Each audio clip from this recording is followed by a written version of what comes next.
Rajakacharya Astro Tarasata Sushimad. His Divine Grace A.C. Bhaktivedanta Swami Prabhupada Ki Jai. Jan Vishnu Pad Padamamsa Rajakacharya Astro Tarasata Sushimad. Sringa Guru Srila Bhakti Siddhanta Saraswati Goswami Maharaj Ki Jai. Ananti Koti Vaishnavinda Ki Jai. ISKCON BBT Founder Acharya Srila Prabhupada Ki Jai. Nam Acharya Srila Haridas Thakur Ki Jai. Premsako Shri Krishna Chaitanya Prabhu Nityananda Shri Advaita Gadadhar Shivasari Gaur Bhaktavinda Ki Jai. Shri Shri Radha Krishna Gopi Gopinath Shamakund Radhakund Giri Govardhan Ki Jai. Vrindavan Dham Ki Jai. Mayapur Dham Ki Jai. Navadvip Dham Ki Jai. Jagannath Puri Dham Ki Jai. Jamuna Maya Gangamaya Ki Jai. Tulsi Devi Bhakti Devi Ki Jai. New Dwarka Dham Ki Jai. Their Divine Lordship Shri Shri Rukmini Dwarkadish Ki Jai. Their Divine Lordship Shri Shri Jagannath Baladev Shrimati Subhadra Ki Jai. Their Divine Lordship Shri Shri Gaurnitai Ki Jai. Gaur Premananda Hari Bo. All glories to some devotees Hare Krishna. All glories to some devotees Hare Krishna. All glories to some devotees Hare Krishna. All glories to Shri Shri Guru and Shri Gauranga. All glories to the Prabhupada. Namo Vishnu Krishna Smriti Jai. Om Namo Bhagavate Vasudevaya.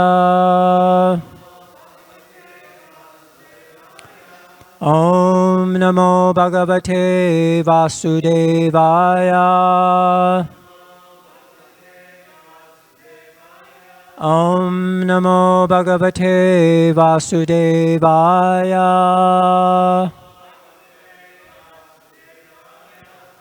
Today we're reading from the Srimad Bhagavatam.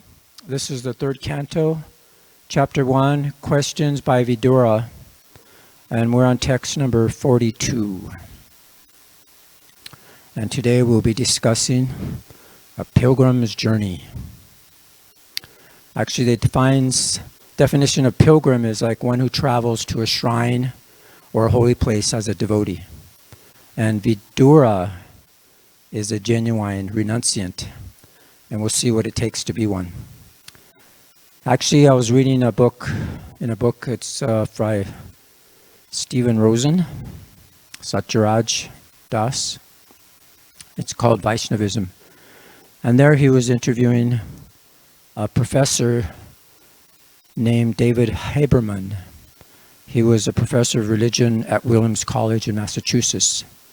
And he was talking about this pilgrims thing, and he says, in my own work, I became very intrigued with the tremendous tapas, the tremendous difficulty of the pilgrimage, and its relationship to the stated goal of the pilgrimage, ananda or bliss. It is basically these two divergent experiences, austerity and bliss, about which I would ask pilgrims. Why undertake such a grueling pilgrimage? I would hear again and again they were doing it to experience ananda, joy or bliss. So that's nice. So it reminded me, this pilgrim's journey was when I went to Mauritius, and they celebrate Shivaratri, and what they do is, austerity for that is they walk from all parts of the island for days to this sacred lake. And they gather water there, and they bring it back to their Shiva Linga, and they bathe their Linga. So this is, people perform these austerities, they live on the road, they travel. It's an opportunity, actually devotees distribute books at that time too. But it's a time to actually seek Krishna. So this is what a pilgrim is able to realize Krishna. We'll see how. So today's verse. Soham harir mitya vidambanena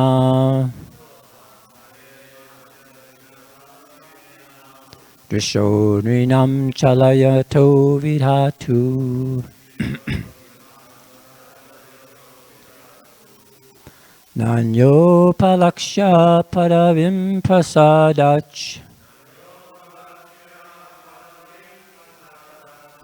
Charami pashyangata vishmayotra Soham harir mitya vidambanena Drisho nrinam chalayato vidatu Nanyo palaksha paravim prasadach Charami pashyangata vishmayotra Soham harir mitya vidambanena Drisho nrinam chalayato vidhatu Nanyo palaksha paravim prasadach Charami pashyangata vishmayotra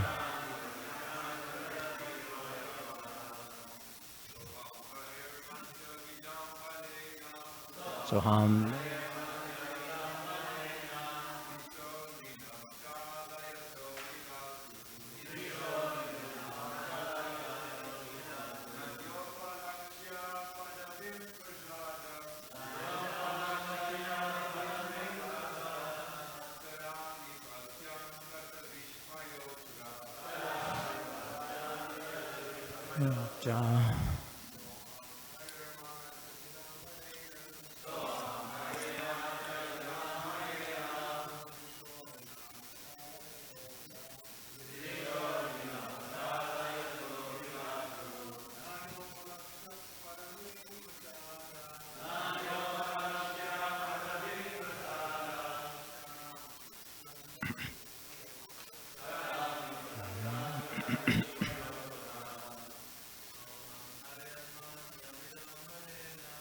Soham harir matya vidambanena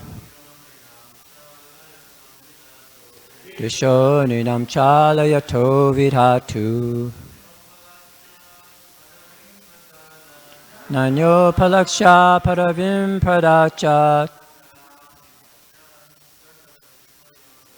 Charami pasyankata vishmayotra Vaishnavis Soham harir mitya vidambanena Drisho ninam chalayato vidhatu Nanyo palaksha paravim padasadach Sadami pasyankata vishmayotra Soham harir mitya vidambanena Drisho ninam chalayato vidhatu No palasa, no dasa.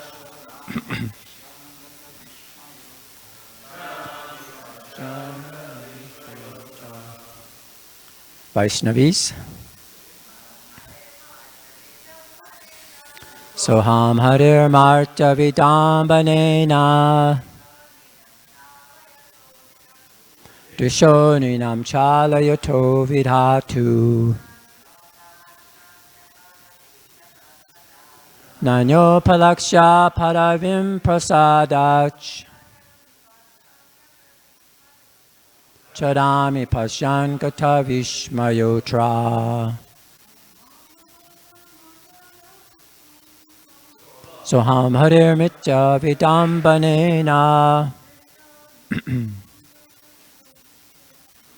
Drisho ninam chalayato vidhatu Nanyo palaksha paravim prasadach Charami pasyankata vishmayotra Saham Therefore I Hare of the personality of Godhead Martya in this material world or this mortal world Vidambanena without being recognized Drisha on sight Nrinam of the people in general Chalayata bewildering Viratu, in order to do it. Na, not. Anya, other. Upalaksha, seen by others. Padavim, glories. Prasadat, by the grace of. Charami, do travel. Pashyan, by seeing. Gata Vishmaya, without doubt. Atra, in this matter. Translation and purport by Srila Prabhupada. I am not astonished at this, having traveled all over the world without being seen by others. The activities of the personality of Godhead, which are like those of a man in this mortal world, are bewildering to others. But I know his greatness by his grace, and thus I am happy in all respects. I am not astonished at this, having traveled over the world without being seen by others. The activities of the personality of Godhead, which are like those of a man in this mortal world, are bewildering to others. But I know of his greatness by his grace, and thus I'm happy in all respects. Purport. Although he was the brother of Dhritarashtra, Vidura was completely different. By the grace of Lord Krishna, he was not foolish like his brother, and thus his brother's association could not influence him. Dhritarashtra and his materialistic sons wanted to falsely lord it over the world by dint of their own strength. The Lord encouraged them in this, and thus they become more and more bewildered. But Vidura wanted to achieve sincere devotional service to the Lord, and therefore became a soul absolutely surrendered to the absolute personality of Godhead. He could realize this in the progress of his pilgrim's journey, and thus he was freed from all doubts.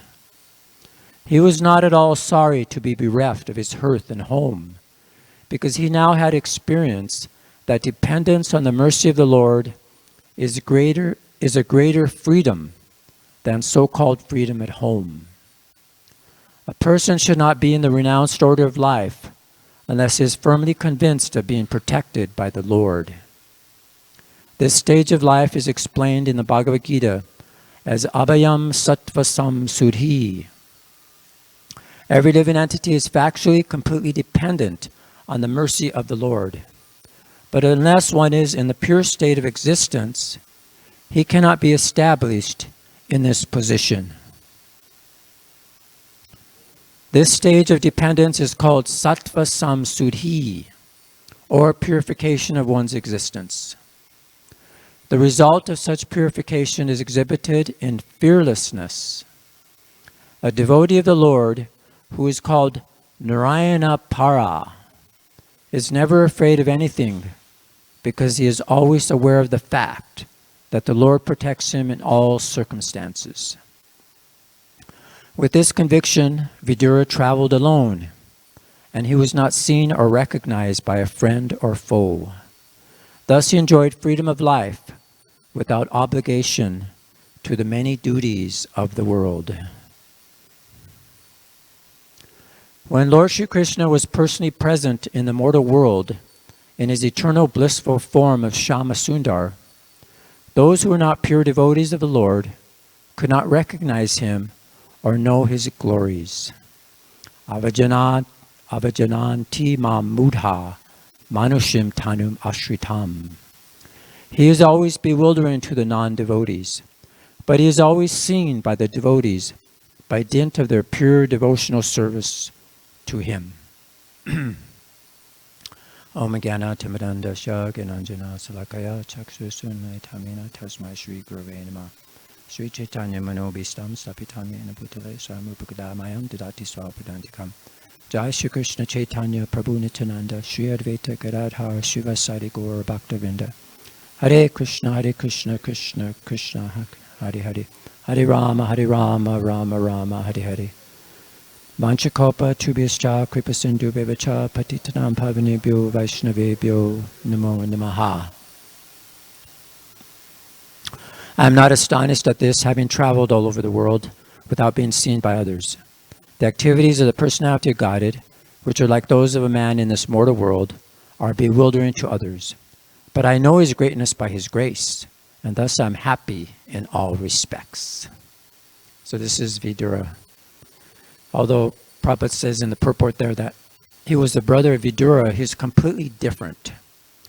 And by the grace of Lord Krishna, he wasn't as foolish like his brother.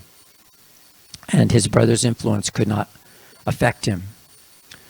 So we see how Dhritarashtra's sons, they're very materialistic, and they wanted to falsely lord it over the world by their own strength, thinking that their strength alone can make them happy and give them a good position in the material world.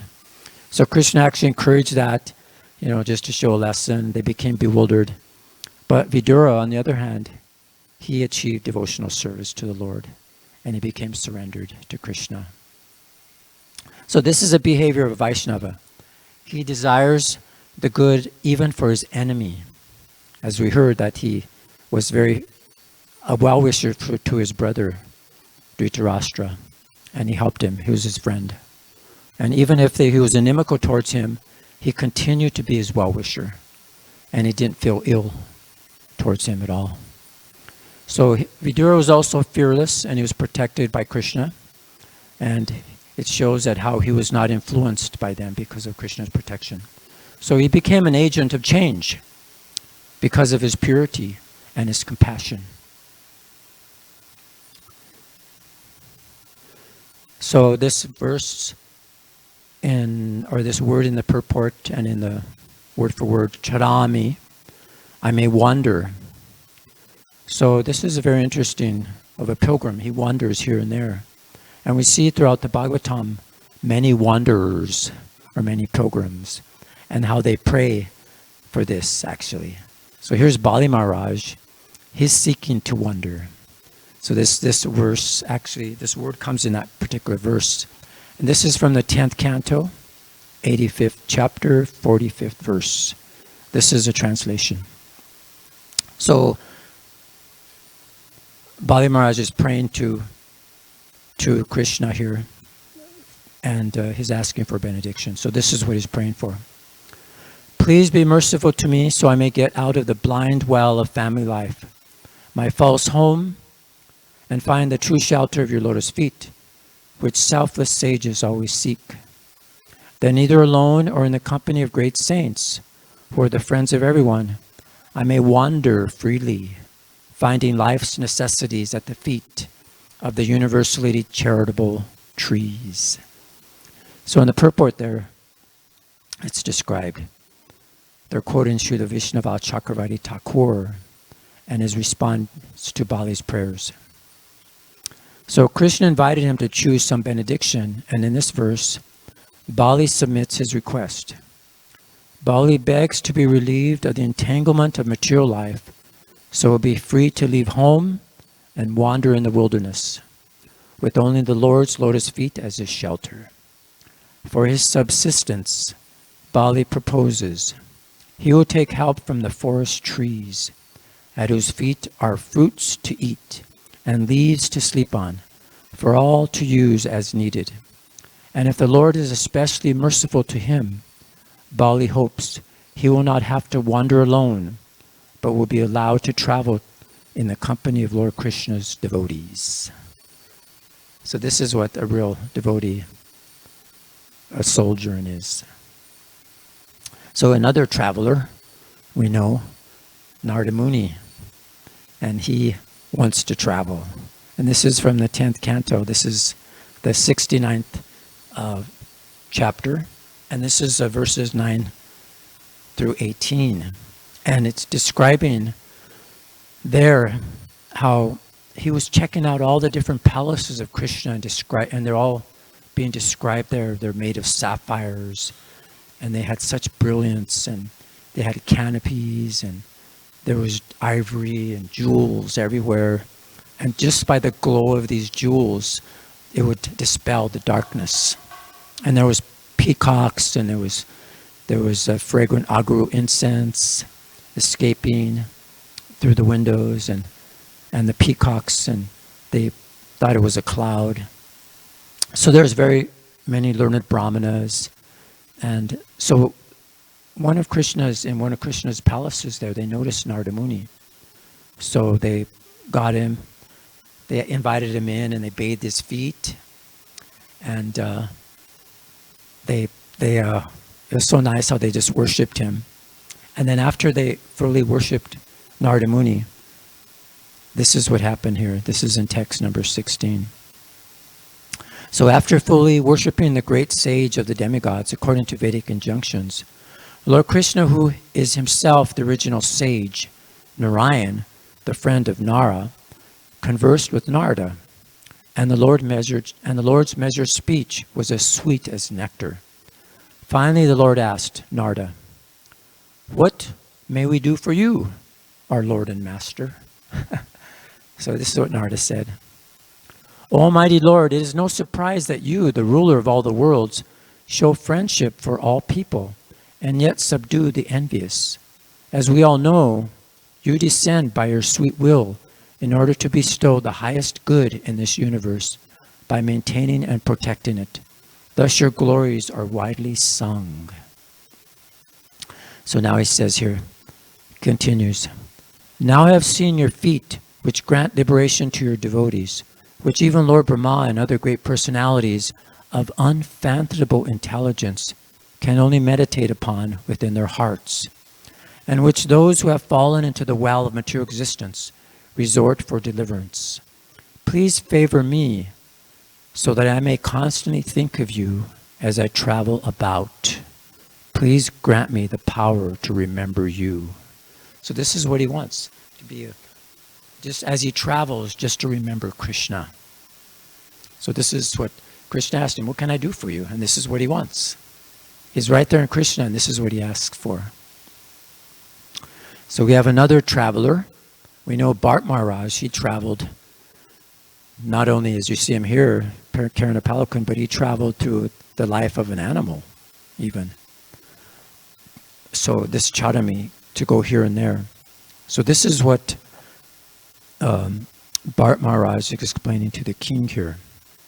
And Jad Bharat. He's explaining to the king.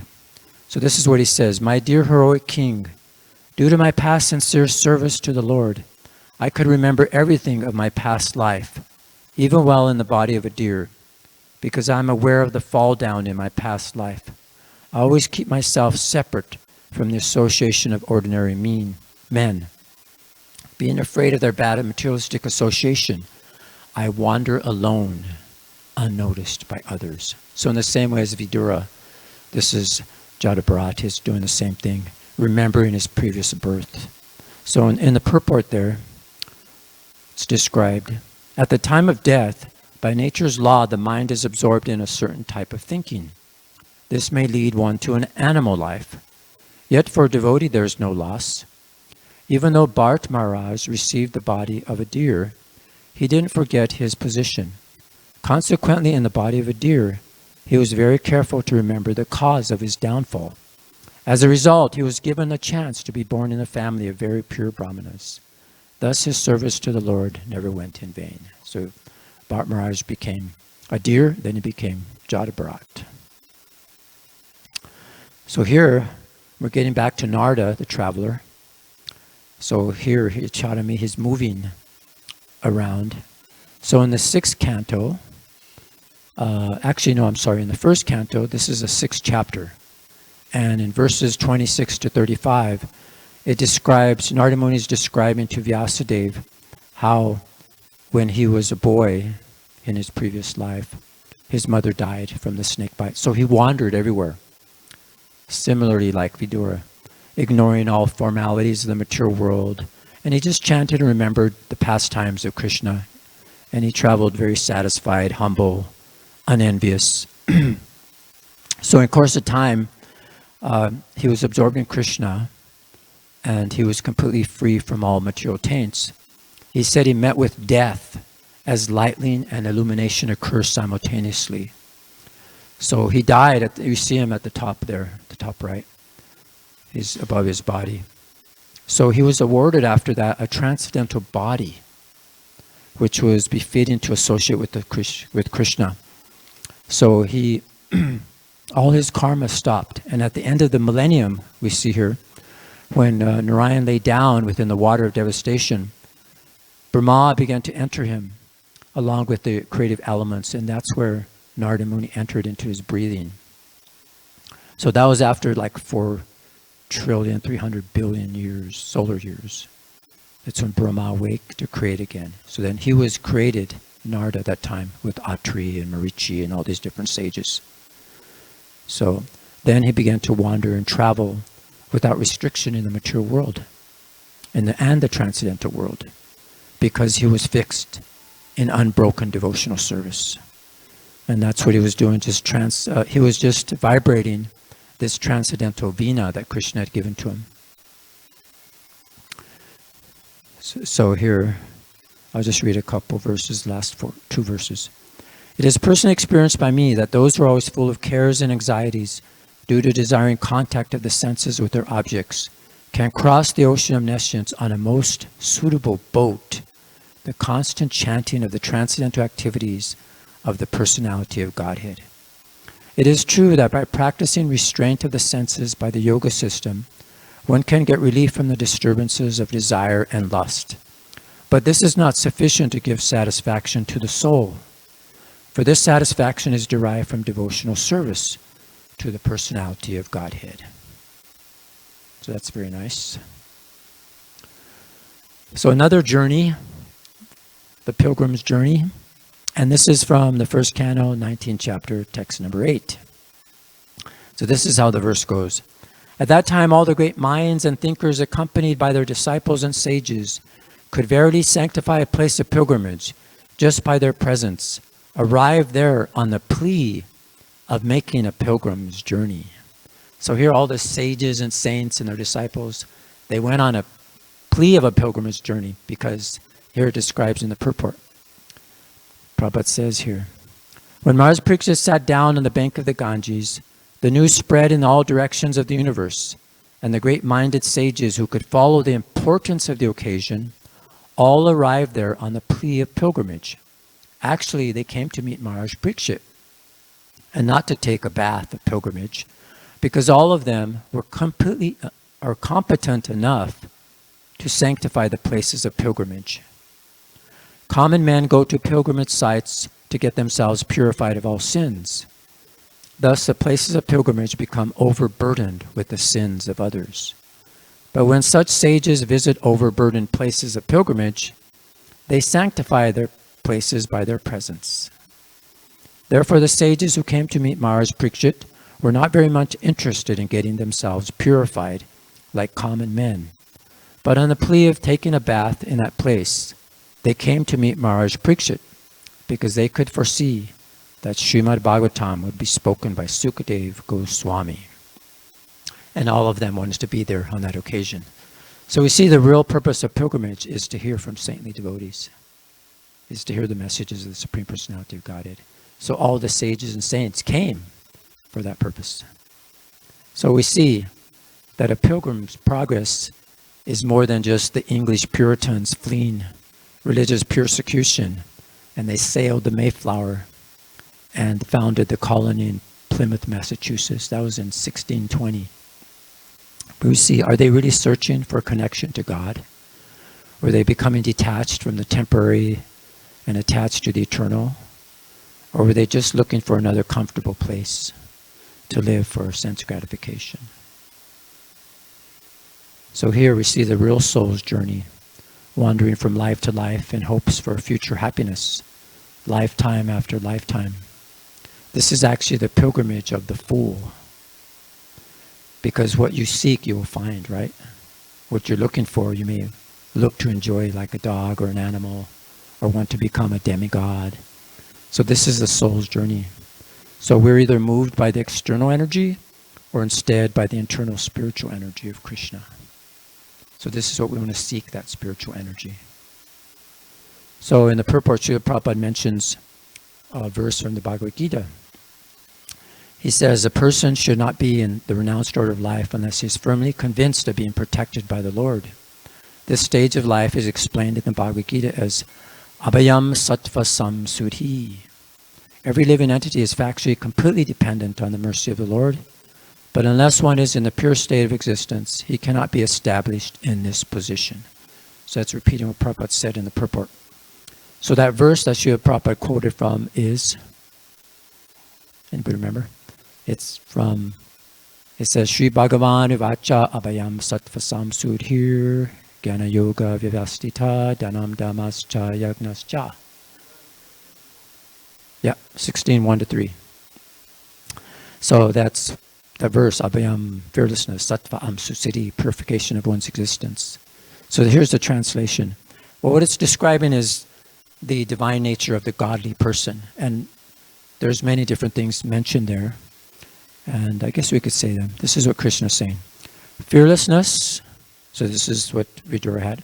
Purification of one's existence, cultivation of spiritual knowledge, charity, self-control, performance of sacrifice, study of the Vedas, austerity, simplicity, non-violence, truthfulness, freedom from anger, renunciation, tranquility, aversion to fault-finding, compassion for all living entities, freedom from covetousness, gentleness, modesty, steady, determination, vigor, forgiveness, fortitude, kindness, and freedom from envy, and from the passion for honor.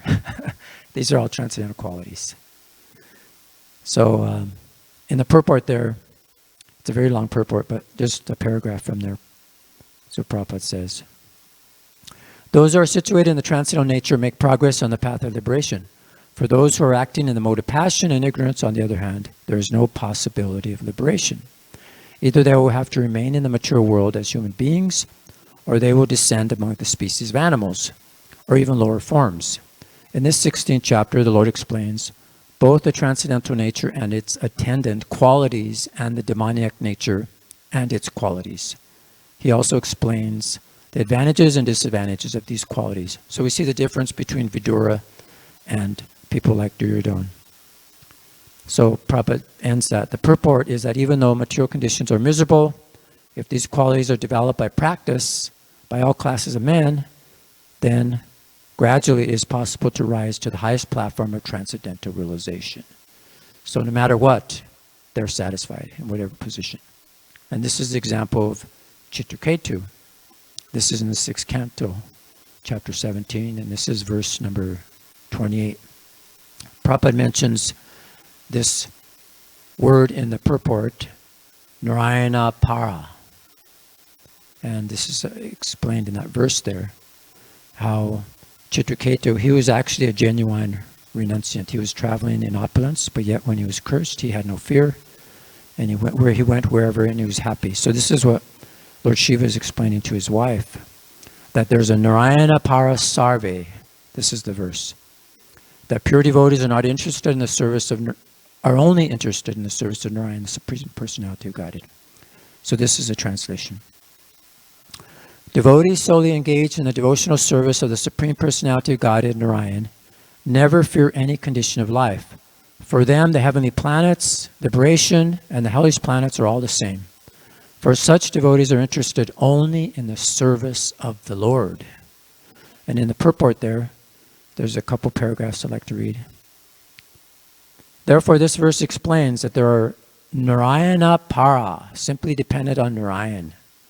They do not mind reverses in life, because in the service of Narayan, they have learned to tolerate whatever hardships there may be. They do not care whether they are in heaven or in hell. They simply engage in the service of the Lord. This is their excellence. Lord Shiva pointed out that although Chitraketu provided one example of tolerance and excellence, all the devotees who have taken shelter of the Lord as eternal servants are glorious. They have no eagerness to be happy by being placed in the heavenly planets, becoming liberated, or becoming one with Brahman. the supreme effulgence. These benefits do not appeal to their minds.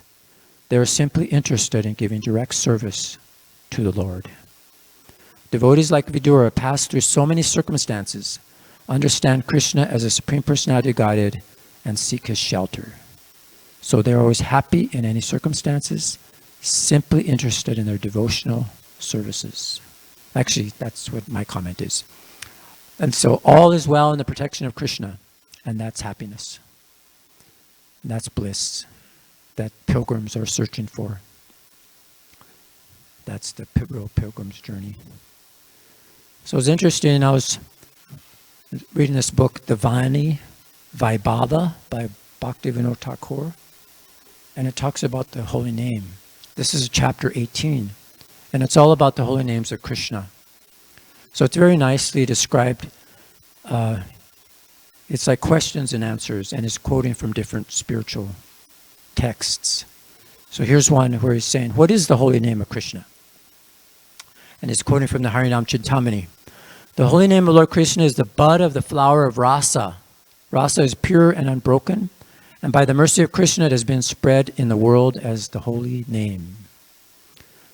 And then the question, which instruction in the Vedas is the best? Is quoting from the Jaiva Dharma. Of all the instructions of the Vedas, the best is to chant the holy names of Hari. So there's many things. I'm just going to skip to different questions in this particular chapter. What is special about the name of Krishna? This is from the Brahma Samhita. The holy name, Krishna, is the Lord's eternal name that attracts everyone towards Him, towards His ecstatic love, and reveals His supreme existence. Why are there different holy names for deliverance in different yugas? Did you know there was different names like we have in this age? A mantra. And in different ages, they also had a mantras. So they had their Maha Mantras. So he says, why are there different holy names? And he's quoting from the Sri Samhita introduction. After analyzing people's level of advancement, the compilers of the scriptures established the appropriate holy names to deliver people in different ages. So what are the prescribed holy names for Satya Yuga? And what is their significance? Would you like to know? Satya Yuga. Somebody knows? No. You know? Oh no. This is, what is the prescribed holy names for Satya Yuga? No, I'll chant it for you. Narayana Para Veda Narayana Prakasara Narayana Para Muktir Narayana Para Gati. The meaning of this verse is that Lord Narayana is the goal of all science, language, and liberation, and He is the supreme destination. The Supreme Lord is fully realized in the form of Narayan, surrounded by His associates in Vaikuntha. The name of the Absolute Truth for devotees who admire His opulence is Narayan. Such devotees have a relationship with the Lord in Shantaras and a little Dasharas. So just see. Now look at Treta Yuga. What is the prescribed holy names? It's Rama, Narayana, Ananta, Mukunda, Madhusudana, Krishna, Keshava, Kamsare, Hare, Vaikuntha, Vamana. So these holy names deliver one in Treta Yuga. These names indicate Narayana's prowess. Devotees who worship the Lord with these names have a relationship in Dasharas and a reflection of Sakyaras. So just see how they're gradually advancing. So what are the prescribed names in Dwapara Yuga? Hare Murari Maru Kaita Bare Gopala Govinda Mukunda Sare Yagnesha Narayana Krishna Vishnu Vishrayam Mam Jagadisha Raksha. These are the holy names to deliver one in Dwapara Yuga. These names aim toward Krishna, who is the shelter of the unsheltered persons. Devotees who worship the Lord with these names have a relationship with Santya, Dasya, Shakya, or Vatsalya Rasa. So what are the prescribed holy names for Kali Yuga?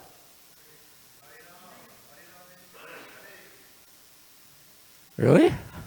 I thought it was Hare Krishna, Krishna Krishna, Hare Hare, Hare Rama, Rama Rama, Hare Hare.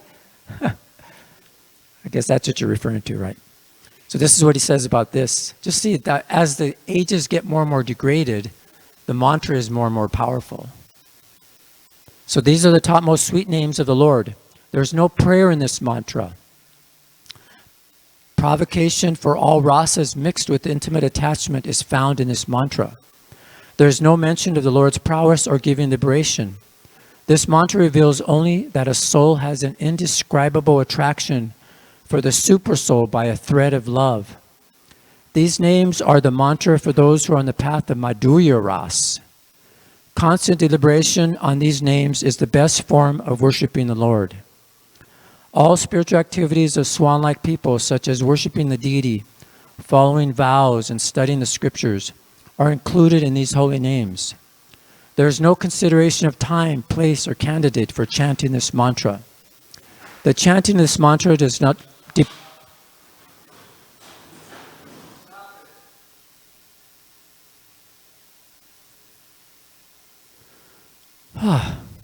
No. The chanting of this mantra does not depend on the instructions of a guru or worshiping a deity for some reward. Swan-like people are duty-bound to take shelter of these names while accepting the previously mentioned 12 truths. Swan-like people of foreign countries, whose language and social positions are different, should accept these holy names in their own language by taking a hint from this mantra. This means that in chanting this mantra, there should be no complex scientific consideration, useless argument, or any type of direct or indirect prayer. If there is a prayer at all, it should be to increase one's love for God. Is that amazing? So, let's see if I have any more things in here to read. That's it. Okay, so this is the last slide. So in the purport, Srila Prabhupada mentioned that this verse from the Bhagavad Gita, Avajananti mam mudha manusham tanim ashritaham, that fools deride him when they descend in the human form of life. So this is what happens. The foolish people, they cannot understand Krishna. How even though he comes and plays like a human being, he's the Supreme Personality of Godhead. So anyway, in that same chapter, it talks about ending up with always chanting my glories, endeavoring with great determination, bowing down before me. These great souls perpetually worship me with devotion. So this is a Mahatma. He glorifies Krishna regardless of time or place.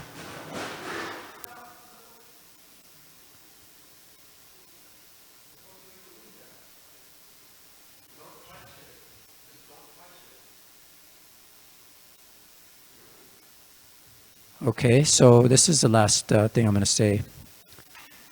Prabhupada quotes this Narayana Para and refers to, we mentioned like Chitraketu, he was surrendered soul to Supreme Personality Godhead. There's a nice verse which is similar. Narayan, actually the same thing, Vyasadeva in this verse, in the first canto.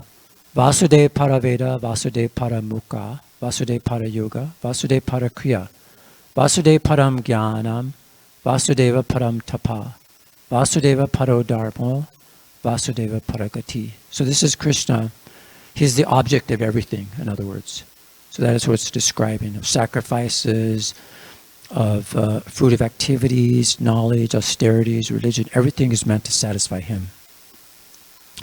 So Prabhupada mentions that he's the only object of worship by these slokas. That's what it's describing.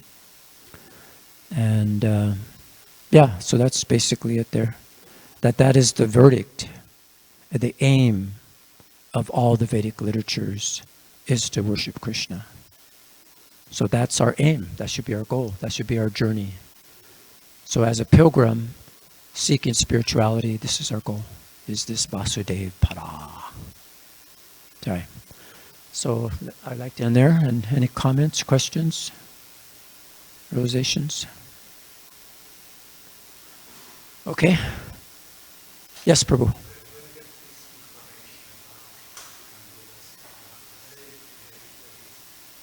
The different names of Krishna in different ages.